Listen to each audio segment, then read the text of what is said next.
Eso, que yo puedo prender cualquier instrumento y de estos sintetizadores y que empiecen a pasar cosas que no tienen que ver con algo que yo programé. Claro. O sea, puede ser que le hayamos pasado un trapo para sacarle suciedad y al pasar el trapo simplemente se hayan movido algunas cosas que hacen que cuando yo prenda el instrumento esté generando algo diferente.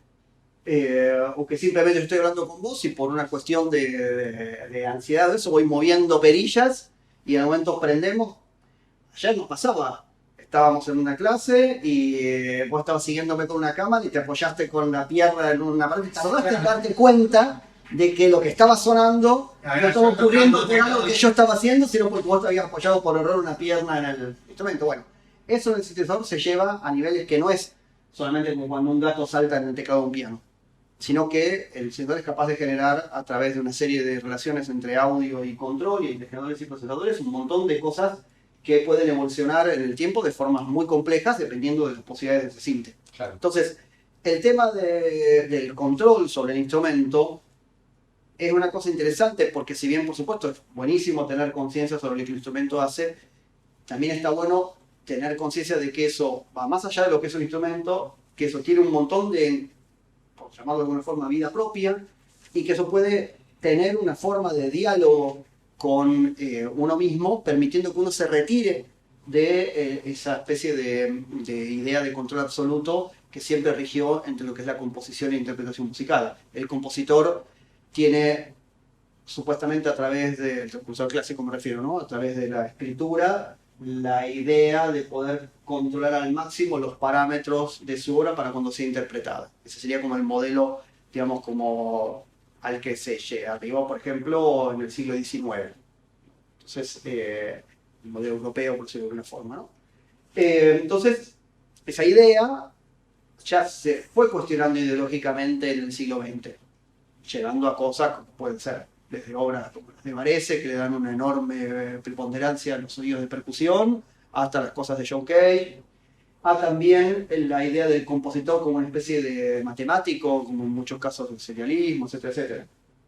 Pero los instrumentos electrónicos aportan otra cuestión, que es que diluyen ese si uno le permite, y a su vez si uno está abierto a recibir lo que los instrumentos proponen, diluye la idea de lo que puede ser la estructura compositiva. O sea, ya no es que, por ejemplo, yo escribo en un papel un cierto tipo de consignas para que el azar juegue un papel preponderante en el desarrollo de una obra, como podría ser algo de Cage, por ejemplo. Acá ese azar no es ideológico, es eléctrico, por decirlo de alguna manera. Entonces, lo que puede ocurrir tiene que ver con una relación de fuerzas que ya no están solamente guiadas por el pensamiento. Por supuesto, estos aparatos requirieron pensamiento para ser armados, y eso también se refleja en ellos.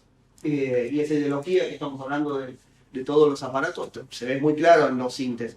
Por eso incluso hay sintes que de alguna manera representan un tipo de escuela de pensamiento y otros otra. Y los bucla respecto a los muy derivados. Como que el modelo exitoso en el sentido comercial y triunfante a nivel cultural es el modelo del sintetizador acoplado a un teclado, en el cual como conviven dos tipos de ramas. Una sería la rama electrónica, científica, ingenieril, aparatosil, o como se llame, y la tradición musical. Entonces vos ves un aparato con switches y perillas genéricos y botones y, por ejemplo, un teclado. Ninguna de las dos cosas en precisamente su máximo grado de desarrollo, sino más bien generalmente teclados berretas, en un sentido visto desde el punto de vista de un pianista, ¿no? Por ejemplo, incluso con prestaciones berretas, polifonía limitada, rango de extensión limitado, etcétera, etcétera. Fíjate que, por ejemplo, los sintetizadores son capaces de generar rangos de frecuencias mucho mayores que los de un piano, pero prácticamente no hay sintetizadores con teclados de la extensión de un piano o superior. ¿Sí? Ese instrumento es muy desarrollado, el Yamaha X1, que sería como la versión de lujo, digamos, del Yamaha X7, o estos que es el Perfect T8, siguen teniendo igual teclados un poquito más cortos que los teclados de un piano. Entonces, ese casamiento de esos dos mundos no muestra lo que realmente es el sintetizador. No hay todavía un sintetizador diseñado desde la propiedad de ser un sintetizador. Todo viene como o de la herencia del electrónico, o de la herencia de la música, o de una junta de ambas cosas. Entonces podés encontrarte instrumentos que no te dan ninguna pauta de que son un instrumento musical. Por ejemplo, vos agarrás sin ver el teclado, los modulares que te mostré de Moog, o ves esto, y nada te indica algo musical, porque tenés asociado lo musical a lo que sea, cuerda, parche, percutido, teclado, arcos, pero si vos solo le pones un teclado, dices, es un instrumento musical. Ahora, si vos ves cualquiera de esas cajas con perillas y botones, no es que no te imaginas nada. No es que no te imaginas algo que no viste nunca, no. Si vos no sabes nada, a veces uno de esos gabinetes totalmente fuera de contexto, vas a pensar, bueno, no sé, será un aparato médico, será un aparato para hacer mediciones eléctricas, será un generador de cosas para hacer testeos para cosas de telecomunicaciones, será un dispositivo para controlar el flujo eléctrico de una cadena de computadoras, qué sé yo. Puedes flashear cualquier cosa, pero no es que vas a no imaginarte nada. Pero nunca te vas a imaginar, si vos no le pones, si no tenés ningún contexto y no sabés nada de sintetizadores, si ves un aparato así y no le pones una interfaz de teclado, probablemente no lo relaciones con una cuestión del arte sonoro. Entonces, ¿qué pasa? Esos instrumentos, los sintetizadores, en principio, si uno los piensa desde el punto de vista de la autonomía del instrumento, no deberían darte ninguna idea de nada. Ni la de un teclado, o un piano, o lo que fuese, ni la de un dispositivo para qué sé yo, para arreglar televisores. ¿Entendés? O sea, como que uno tendría que relacionarlo con una cosa propia. De la misma manera que si vos ves un saxo, ¿sí? Digamos, podés entender que eso puede tener una ligación con la historia de la música, el saxo es un instrumento relativamente moderno, pero a su vez que no estás viendo necesariamente el conjunto de dos mundos. Muy poca gente ve en instrumentos acústicos el lado mecánico, ¿sí? Se ve como inmediatamente se impone el lado musical. Ahora, el sintetizador no es ni una cosa ni la otra en ese punto de vista. Entonces no tiene como un diseño que digas, bueno, acá está esta nueva era. Así como cuando vos ves una flauta o un saxo, no pensás en una rueda o en una pala o en una computadora. ¿Sí? Se pensás en un conjunto de cosas que son autónomas por su propio uso. El sintetizador es un instrumento autónomo, un equipo autónomo, incluso autónomo de la música. ¿Ves? Porque si bien tiene idea de manejarse con sonido, no es necesariamente un instrumento para tocar. Muy rara vez vos encontrás que, por ejemplo, pasás algo a través de una flauta. No es normal usar la flauta como un procesador, para nada. En cambio, el sintetizador puede perfectamente ser utilizado como un procesador. De hecho, su origen no solo está en generar señales, sino también en procesar señales. Y esas señales pueden provenir del instrumento o de afuera. Micrófonos, cosas grabadas. ¿Ves? Entonces, es una cosa que mezcla conceptos de un dispositivo de estudio, como puede ser una consola o un ecualizador, con cuestiones que pueden tener que ver con tocar música, con cosas que no tienen que ver con una cosa y con la otra. Por ejemplo, vos a través de una consola o un ecualizador, podés procesar una señal, pero no transformarla, gracias a eso, en el control de otra cosa.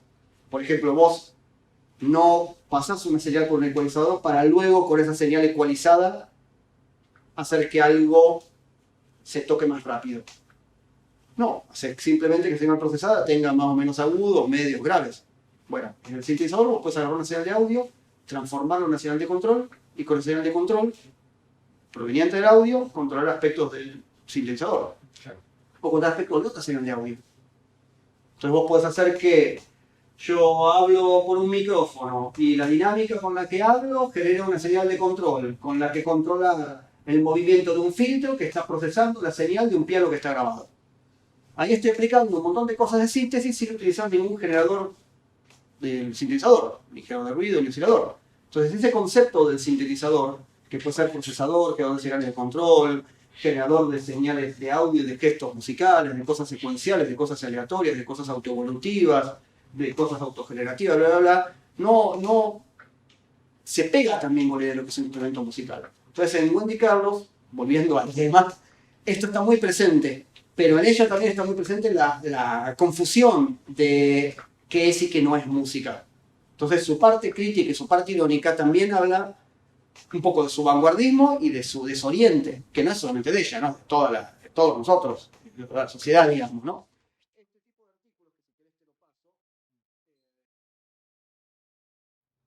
Tocando esa punta y tal vez alejándonos un poco de Wendy, Sí. me gustaría preguntarte algo que me pregunto mucho yo, esta brecha que se discute entre analógico y digital. Sí. Pone, quizás mi mayor acercamiento o acercamiento más fácil a la síntesis de sonido puede ser un plugin del Ableton, ¿no? Claro, ¿qué quieres? Suponiendo que yo, no sé, trabajase como ingeniero de mezcla, productor, lo que sea, ¿vos pensás que hay algún plugin digital que pueda llegar a equipararse a cómo suena lo analógico? Por todo esto que hablamos antes, la verdad no sé si me importa tanto esa pregunta ahora ya. Y es que la verdad es que esta es una pregunta un poco que si bien se hace mucho, cuando la rascas un poco no tiene mucho sentido. Porque, ¿cuál es el objetivo? Eso es lo que uno a veces tendría que preguntarse. Y también, cuando uno se pregunta cuál es el objetivo, después preguntarse, ¿tiene que haber un objetivo? Podría ser la otra cosa, ¿no? Vamos a suponer la primera pregunta, ¿cuál es el objetivo?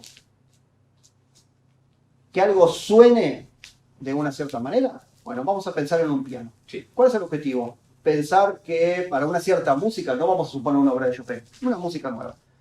Te encargo una música para una publicidad. Acá el cliente te dice, quiero que haya una melodía melancólica de piano. Bueno, ok. Empezar, ¿qué significa en música melancólica, bla, bla, bla? Vamos a suponer que lo resolvés y de manera más trucha, que es tipo, bueno, sí, voy a tocar una cosa en escala menor, bla, bla, bla, bla. Ok, listo. La otra parte, el sonido del piano. Genial. ¿Qué haces? Vas a un estudio donde hay un piano, le decís a un pianista que toque algo que compusiste, lo microfoneas, qué sé yo, o bajás un plugin con un sampleo de piano y lo haces, o usás un sintetizador con un sonido de piano. Vamos a suponer que tenés esas tres cosas. Si es un sintetizador con un sonido de piano, depende de qué sintetizador sea, lo que vas a poder lograr, como parecido, entre comillas, a lo que se entiende con un sonido de piano, puede que sea bastante aproximado o muy diferente y que solo tenga un poquitito de la forma o el comportamiento, poner la dinámica, ¿no? La envolvente que yo y un timbre aproximado. Cuando vos agarrás un sintetizador tipo el Prophet 5, no tiene un sonido de piano, entre comillas, pero sí tiene muchos sonidos que pueden tener la dinámica similar a un piano y un timbre que vagamente te recuerde a un piano, pero claramente es muy difícil que alguien imagine que eso fue grabado con un piano. Perfecto, vamos a suponer que tenés o un sintetizador que logra un sonido muy parecido al de un piano, con sampleo, con modelado físico, con una combinación de otras cosas, o un plugin que hace una cosa parecida, que vendría a ser más o menos lo mismo, y lo grabas. Eso que queda grabado, claramente no va a ser lo mismo. Incluso aunque la gente que lo escuche lo reconozca como un piano, no va a ser lo mismo que si haya grabado un piano. Porque no es solamente el sonido. Vamos a suponer que la idea sigue siendo esto, una publicidad. Bueno, ok, ¿cuál es el objetivo? ¿Hacerlo lo más rápido posible, lo más barato posible?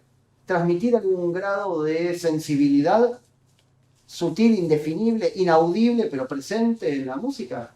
Entonces, todo ese tipo de cosas son importantes. No es lo mismo que vos toques un piano en un controlador MIDI con un sonido sampleado que sea perfecto, entre comillas, a nivel simulación, que lo toques en un piano que te está devolviendo otro tipo de cosas diferente a la que te devuelve un parlante, donde el sonido está en un lado y la interfaz está en el otro. El sonido en un piano está en todos lados, está en todo el piano y en todo el ambiente. El sonido en un controlador MIDI no está en el controlador MIDI, está en la computadora que sale por los parlantes, que está en una posición probablemente distinta a el entorno donde vos estás tocando, ¿no? Muchas veces es como que es eso, que nos parece más en el centro de la consola de mezcla, que hay montones de cosas y no tiene que ver con eso. Entonces no se puede obviar la influencia. Entonces hablar de un plugin que suene como un synth análogo es medio un sinsentido, porque en verdad, ¿por qué una computadora podría o tendría que sonar como un synth análogo? No tiene nada que ver. Influye mucho la interfaz en las perillas y no es algo mejor o peor. ¿Entendés? Como que, y es ahí donde empieza otra parte. Bueno, ¿y tiene que haber un objetivo? O simplemente uno lo que tiene que hacer es hacer lo que está haciendo, por decirlo de alguna forma, y nada más. Estoy con esto, listo, hago esto. No pienso que esto es otra cosa. Pienso que esto es esto. ¿Y qué es esto? Bueno, es lo que yo alcanzo a saber, conocer y relacionar con eso que me estoy vinculando. Que tampoco significa ni conocerlo a fondo, nunca nada se puede conocer a fondo, porque siempre todo el tiempo estamos como subdividiendo las cosas en partes, pero nunca llegás a la totalidad de nada. No hay una visión. Es una visión global. Entonces lo que nos pasa con esto es lo mismo. ¿Qué es mejor? ¿Es analógico, digital, es viejo, es nuevo, es un reissue? Lo hizo Behringer, se hizo en Japón, se hizo en China, se hizo en Tailandia. ¿Qué sé yo? Como que son demasiada cantidad de cosas que están en realidad guiadas más que nada por pensamientos de prejuicio que a su vez no terminan de reflexionar sobre la profundidad del evento. ¿Qué es lo que hace que vos puedas escuchar una grabación espantosa y te conmueva? Que sea un temazo. Claro, pero a veces el temazo a otra persona simplemente le molesta. Sí. O un temazo puesto a las 4 de la mañana cuando yo quiero dormir por el vecino de al lado, no es más un temazo. Es una basura. Es lo último que quiero escuchar. Entonces, aunque me pongan mi disco preferido de Vangelis o me pongan los conciertos de Burguefe de Bach tocados por Monte Carlo. Sí. Si yo estoy cansado y estoy durmiendo de las 12 de la noche a las 4 de la mañana, me pone alguien en el tercer Van der Burgues de Switcher on Bach, y yo lo que quiero es descansar, o quiero que no se despierte mi bebé, no va a hacer nada que me resulte un temazo o una musicaza. Entonces, siento que lo que hay es eso, como una necesidad de tener siempre una respuesta práctica, rápida y de consigna para las cosas. Y creo que lo interesante de esto es como la complejidad, la contradicción, y lo interesante del arte es justamente lo que es indescriptible, lo que es incaptable. El arte se puede describir cuando gracias a esa descripción, creo, haces otro arte. Como cuando lees que alguien habla de una obra y te encanta lo que dicen de esa obra y te da ganas de ir a ver esa obra. A veces incluso lo que se dice de la obra es más, te pegó más que la obra misma. ¿Entendés? ¿Qué sé yo? Es todo tan mutante, de pronto ves adaptaciones de obras literarias al cine y te querés matar, y de pronto ves adaptaciones literarias al cine y decís, me gusta más que el libro. O a veces ves primero la película y después ves el libro y te decepcionás enormemente, o encontrás otra beta fascinante de la misma obra que tenías, o al revés. A veces decís, no es como yo lo imagino, y eso te decepciona, y a veces decir, esto no es como me lo imagino, eso te entusiasma. ¿Entendés? Entonces, qué sé yo, creo que es todo tan ambiguo que ameritaría, como esto que decíamos antes, ¿no? Como que paremos un poco con la idea de controlarlo todo, tener una idea definitiva de todo, una sentencia.